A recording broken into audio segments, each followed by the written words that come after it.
안녕하세요. 아상정책연구원의 이동규입니다. 오늘은 시진핑 3기 중국의 대내 정책 전망과 한국의 대응 방안에 대해서 말씀드리겠습니다. 지난 10월에 중국에서 20차 당대회가 있었습니다. 그리고 20차 당대회 결과로 시진핑 3기가 시작되었습니다. 이번 당대회 결과 시진핑의 개인 권력이 예상보다 막강하다는 것이 드러났습니다. 그런 점에서 시진핑 3기는 시진핑 개인의 집권 연장만을 의미하지 않습니다. 오히려 이 시진핑의 시대 인식이나 정치적인 야망이 중국의 정책에 큰 영향을 미칠 것이다 라는 것을 시사하고 있습니다. 이번 20차 당대회에서 보인 그런 내용들을 중심으로 시진핑 3기 중국의 대내 정책을 전망해 보겠습니다. 우선은 중국은 이 불안정한 사회를 통제하기 위해서 이 제로 코로나 정책을 계속해서 유지할 것으로 보입니다. 이번 당대회 업무보고에서 시진핑은 안보라는 말을 91회나 사용했습니다. 그리고 제도 안보, 정권 안보, 혹은 이데올로기 안보와 같은 또 새로운 개념도 제기를 했습니다. 이런 것들은 시진핑이나 중국 공산당이 이 당에 대한 국내 불만을 인식하고 있음을 말해주고 있습니다. 그런 점에서 이미 20차 당대회를 전후로 해서 중국 내부에서는 시진핑의 3연임을 반대하는 시위가 산발적으로 일어나고 있습니다. 물론 지금 중국 공산당의 통치 체제 하에서 이런 목소리가 결집되거나 대규모로 표출되기는 쉽지 않을 것입니다. 하지만 중국 사회 내에는 이미 취업이나 의료, 사회보장과 같은 문제로 인해서 중국 국민들의 불만이 계속해서 높아지고 있는 상황입니다. 예를 들어 올해 7월만 하더라도 중국 청년들의 실업률이 거의 20% 가까이 치솟기도 했습니다. 그렇기 때문에 중국 정부는 이 시진핑의 3연임이 중국 내부에 산재되어 있는 이런 불만들을 표출하는 그런 도화선이 되지 않도록 관리를 해야 되는 상황입니다. 그런데 제로 코로나 정책은 이 사람들의 이동을 파악하고 제약하는데 상당히 효과적입니다. 제로 코로나 정책에 의하면 누구든지 이 건강 코드를 등록해야 되고 녹색 판정을 받아야만 이동을 할 수가 있습니다.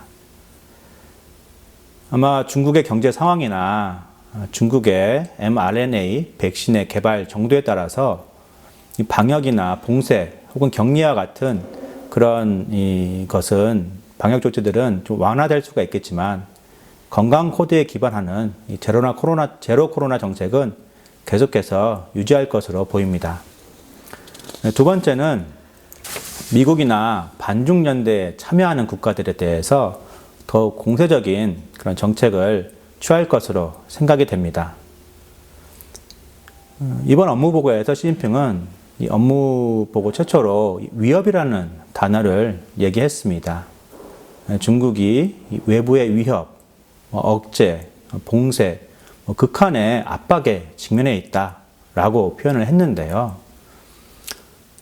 어떻게 보면 이런 발언이 그동안 평화와 발전을 강조해온 중국 외교의 기조가 바뀐 것은 아닌가 하는 의구심을 야기할 수도 있고, 혹은 이런 발언 때문에 미중 간의 어떤 대립이나 경쟁이 더 격화될 수도 있는 그런 위험성이 있습니다.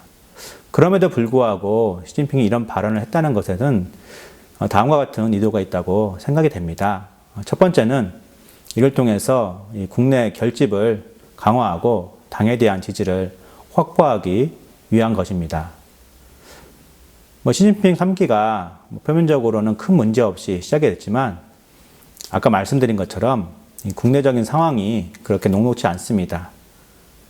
그러니까 시진핑은 외부의 위협이라는 발언을 통해서 지금 중국이 직면하고 있는 그런 어려움, 그런 상황들이 자신이나 당의 문제가 아니라 외부에 문제가 있다라고 얘기를 하면서 자기들이 국내 불만을 외부로 돌리려고 하는 것으로 보입니다. 특히 이 외부 세력의 위협이라는 말은 이미 서구의 침탈을 경험했던 그런 백년국치라는 역사적인 기억을 중국 국민들에게 불러일으킴으로써 어떤 중국 국민들의 어떤 당에 대한 지지를 좀 강화하고 유도하는 그런 측면이 있습니다. 그리고 중국 정부는 시진핑 3기에도 이런 국민들의 어떤 민족주의적인, 애국주의적인 정서를 충족시키기 위해서 공세적인 대외 정책을 추진할 것으로 예상이 됩니다. 또한 이런 발언은 미국이나 혹은 미국 주도의 반중연대에 참여하는 것에 하는 국가들에 대한 또 경고의 메시지도 있다고 생각이 됩니다. 미국이 중국을 압박하고 견제하는 이유는 중국이 어떤 규범에 기초한 국제 질서를 지키지 않고 훼손하고 있다고 판단하기 때문입니다. 그런데 중국은 그런 주장을 이제 외부의 위협이라고 규정을 했습니다. 그렇기 때문에 미국뿐만이 아니라 어떤 미국이 주도하는 반중연대에 참여하는 것도 중국이 규범에 기초한 국제 질서를 지키라고 요구하는 것도 어떻게 보면은 중국 입장에서는 외부의 위협으로 인식될 수가 있는 것이고 그런 위협에 적극적으로 대처하는 것이 당연한 것입니다. 그런 측면에서 이러한 발언은 시진핑 3기의 중국의 대외 정책이 더욱 공세적이 될 것이고 특히 주변국에 대해서도 기존과 같은 그런 강경한 정책을 지속할 것을 말해주고 있습니다. 세 번째로는 이 중국 주도의 권위주의 연대를 추진할 것으로 예상이 됩니다. 이미 예전부터 시진핑 정부는 신형 국제 관계를 제기했고 개발도상국이나 다른 권위주의 국가들과의 협력을 강조해 왔습니다.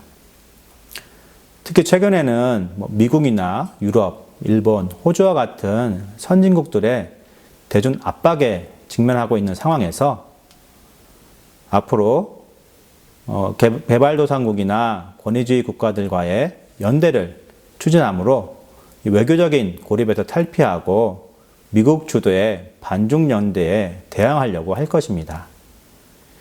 이미 지난 9월 시진핑 주석은 이 상하이 협력기구 SCO 정상회의에 참석을 했습니다. 코로나 팬데믹으로 해외 순방을 중단한 지 2년 8개월 만에 방문한 것입니다.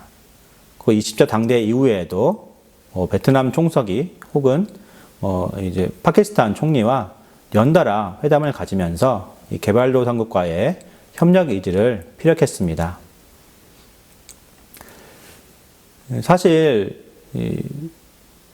러시아가 미국에 대항하기 위해서 또 중국과의 전략적인 협력을 강조해 왔지만 우크라이나 전쟁 때문에 중앙아시아나 중동 지역에서 중국의 영향력이 확대되는 것을 경계하거나 견제하기가 어려운 상황입니다.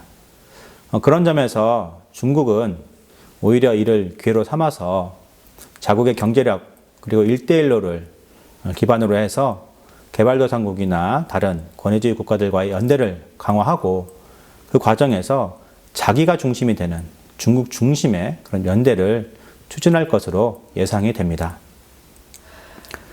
또 한 가지는 이 대만 해협에서 계속해서 군사적인 긴장감을 유지하고 확대하려고 할 것입니다. 이번 당대회에서도 시진핑 주석은 이 대만 해협에 대해서 강경한 그런 기조를 유지했습니다. 이 대만 내 독립주의자들뿐만 아니라 외부 세력에 대해서도 필요한 모든 조치를 이제 고려하겠다고 하면서 필요할 경우 무력을 사용할 수 있다고 그런 가능성을 암시했습니다. 사실 지난 26일 날 치러진 대만 지방선거에서 민주진보당, 차이잉원 총통이 있는 민주진보당이 참패를 했습니다. 물론 지방선거이지만 이것이 2024년 1월에 있는 대만 총통선거에도 어느 정도 영향을 미칠 것이라고 생각이 됩니다. 다만 그렇다고 해도 국민당이 집권을 한다고 해서 혹은 대만 내에서 국민당이 대만인들의 어떤 지지를 더 많이 받는다고 해서 대만 해협에 있는 군사적인 긴장감이 해소될 것이라고 생각되지는 않습니다. 오히려 더 위험해졌다고 생각이 듭니다. 우선은 미국 같은 경우에는 지금 민진당 집권하는 시기 내에 대만과의 관계를 더 강화하려고 시도를 할 것입니다. 이미 대만에 대한 군사적인 지원이나 어떤 국제기구의 참여를 지원하는 그런 대만 정책법이 미국 상원에 상정되어 있습니다.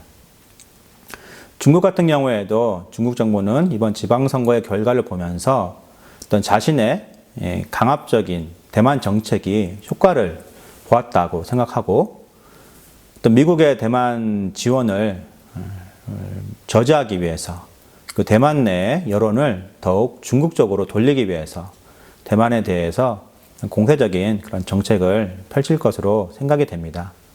그런 점에서 2024년 1월 총통선거를 앞두고 중국은 대만에 대한 여러 가지 또 이 경제 제재나 혹은 군사적을 통해서 대만에 대한 그런 압박을 계속할 것으로 생각이 됩니다.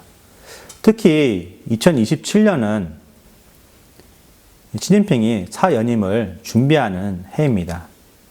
물론 미국과 비교할 때 어떤 중국의 군사력 그리고 대만 침공 실패 시에 나타날 수 있는 그런 정치적인 부담, 어떤 우크라이나 전쟁에서의 교훈 등을 생각할 때 중국이 대만에 대한 전면적인 침공을 단행할 가능성은 상당히 낮다고 생각이 됩니다.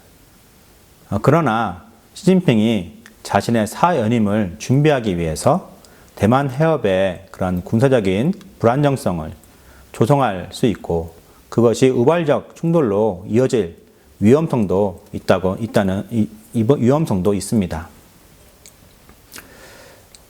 그런 점에서 이 대만 문제가 향후 이 동아시아 내에 주요한 안보 이슈로 부각될 것으로 생각이 됩니다.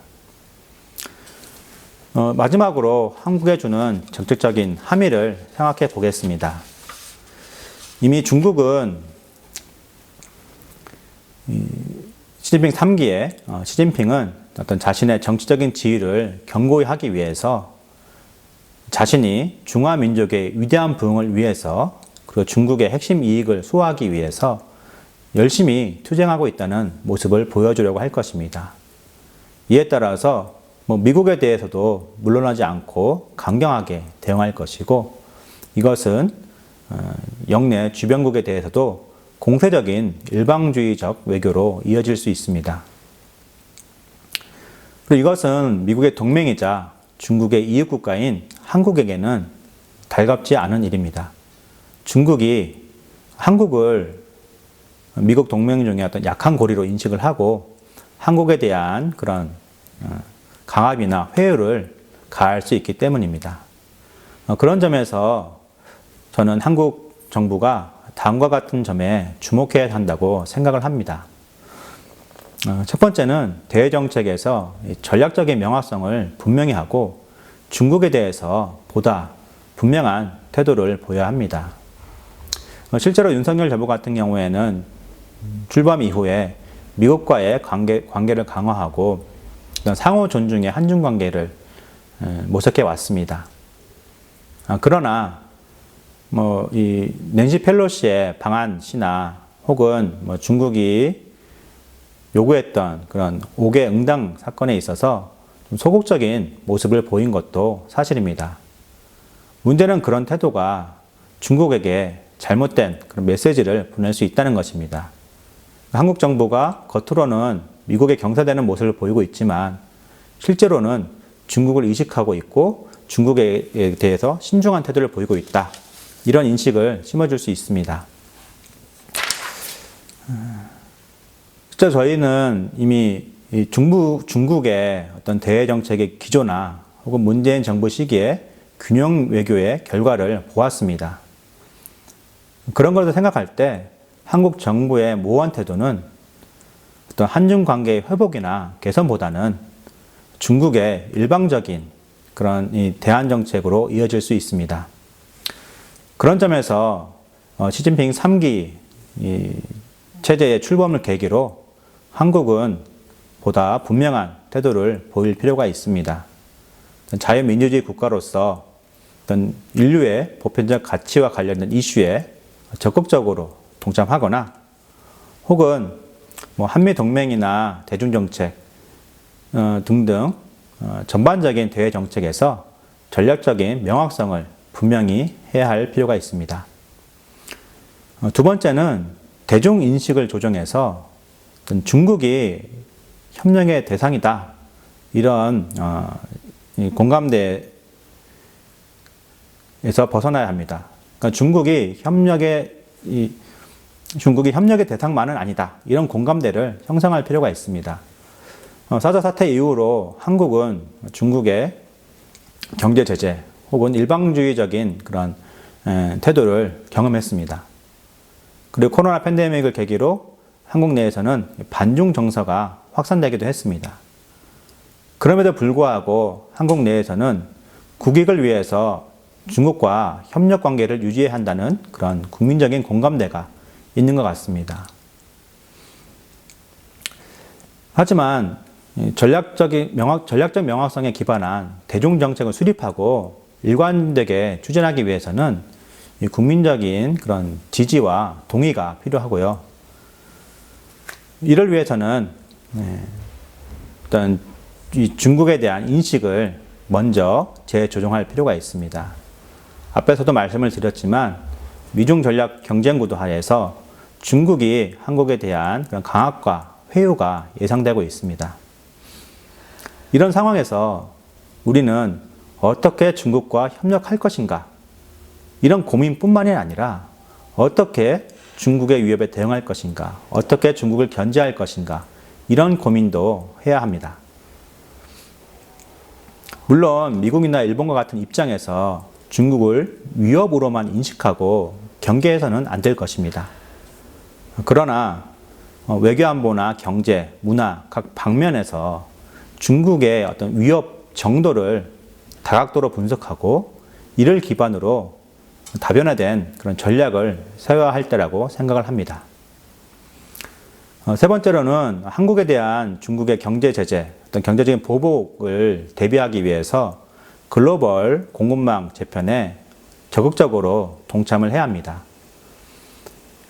한국은 대중 경제 의존도를 낮추기 위해서 전략 물자의 수입 다변화를 추구하고 있지만 이것은 단기간에 이룰 수 있는 일은 아닙니다. 오히려 어떤 중국에 대한 경제적인 레버리지를 확보한다는 측면에서 칩4와 같은 그런 글로벌 공급망 재편에 적극적으로 참여할 필요가 있습니다. 그것이 어떤 한국이 국제사회에서 영향력을 확대하는 데 도움이 될 수도 있지만 중국이 세계 최대의 반도체 수입국이라는 것을 생각할 때 중국에 대한 하나의 카드로 활용할 수가 있습니다.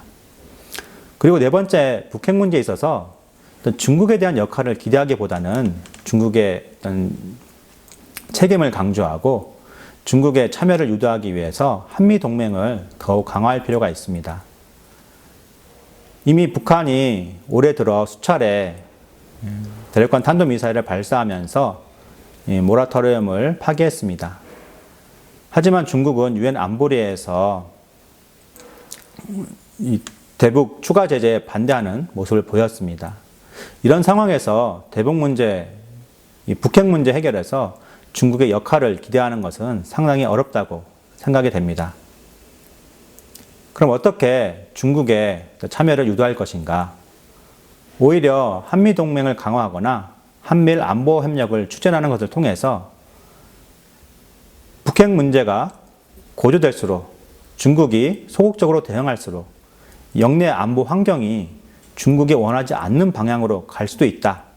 이러한 가능성을 보여주고 이를 통해서 중국이 책임감 있게 대북 북핵 문제에 대한 국제사회의 공조에 참여할 수 있도록 유도를 해야 한다고 생각을 합니다. 마지막으로 한국은 이 대만 문제에 있어서 이 대만 문제의 심각성을 인지하고 대만 해협 내 유사 사태에 대한 그런 대응 방안을 강구해야 합니다.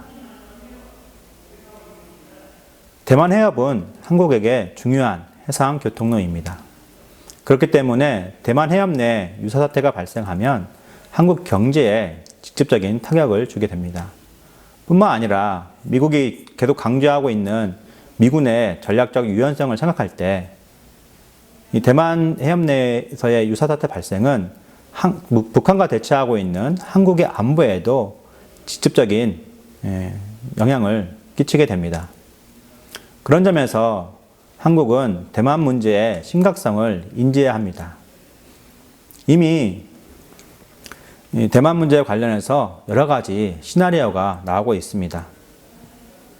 대만 유사 사태가 발생했을 때 만약 미군이 인도태평양 지역에 있는 미군의 전력을 대만 해협으로 집중시켰을 때 북한이 이를 미국의 안보 공약이 약화된 것으로 오판하고 군사 도발을 할 수도 있습니다. 혹은 중국이 미국이나 일본의 군사 개입을 저지하기 위해서 북한 등에게 군사 도발을 요청할 수도 있습니다. 만약 미군이 한국 내에 있는 미군 기지를 후방 지원 기지로 활용한다면 중국의 공격 대상이 될 수도 있습니다. 이런 여러 가지 시나리오가 나오고 있는 상황에서 대만 문제는 더 이상 한국과 무관한 그런 문제가 아닙니다. 그렇기 때문에 한국 정부는 군사적으로 한국이 대만 유사 사태 발생 시 어떤 역할을 할 수 있는지 내부적으로 분명한 원칙과 방침을 세워야 합니다. 그리고 이걸 기반으로 해서 미국 등 영내 국가들과 논의해 나갈 필요가 있습니다. 이상으로 마치겠습니다.